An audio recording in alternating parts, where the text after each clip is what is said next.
Istislam means to submit or surrender. Now the word Islam itself is often explained as al-istislamu lillahi bit-tawheed, submitting or surrendering oneself to Allah in His oneness. Everything we do in Islam should be done to fulfill the command of Allah. Allah made Ibrahim alayhi salam an imam because إِذْ قَالَ لَهُ رَبُّهُ أَسْلِمْ, when his Lord said to him, surrender, he said, I surrender myself, I submit myself to the Lord of the worlds. But we as Muslims today need to ask ourselves, is that why we do everything, to fulfill Allah's command?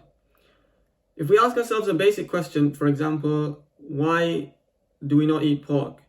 Often the first response we will get from many of us will be because it's unhealthy, or because pigs carry infectious diseases, or something like that.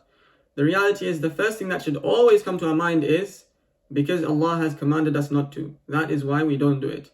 If you think about it, suppose they discover that pork is actually healthier than beef or lamb. Does that mean we're going to start eating pork?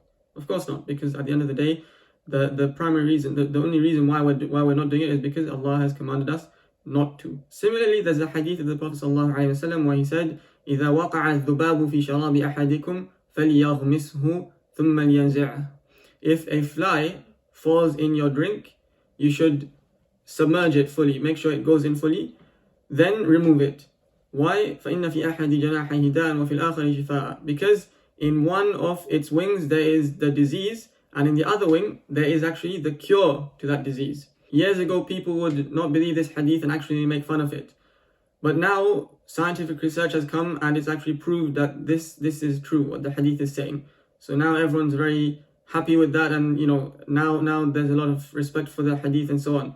But the reality is, it should be enough that Allah and His Messenger tell us something. When the Prophet ﷺ said this, whether it makes sense to us or not, whether scientific research supports it or not, we should believe that straight away, and that's what we should be doing. When the Prophet Ibrahim alayhi salam saw the dream that he's supposed to slaughter his son, he didn't even once ask himself, is this good for my health? Is this good for me mentally? Is this good for me financially? He straight away went to do it. As Allah says in the Quran, فَلَمَّا أَسْلَمَا, when both of them surrendered, both Ibrahim and his son. The problem for us is we don't have this same level of istislam. So we need to ask ourselves, are we actually worshipping Allah, or are we worshipping our own convenience? This line of thought has gone so far that now they're even talking about the health benefits of sujood, prostration. When you put your forehead on the ground, it discharges and you remove the negative energy, and it's good for your joints and your back and so on. What if tomorrow they discover that actually the sujood is the most unhealthy thing for you that you could possibly do?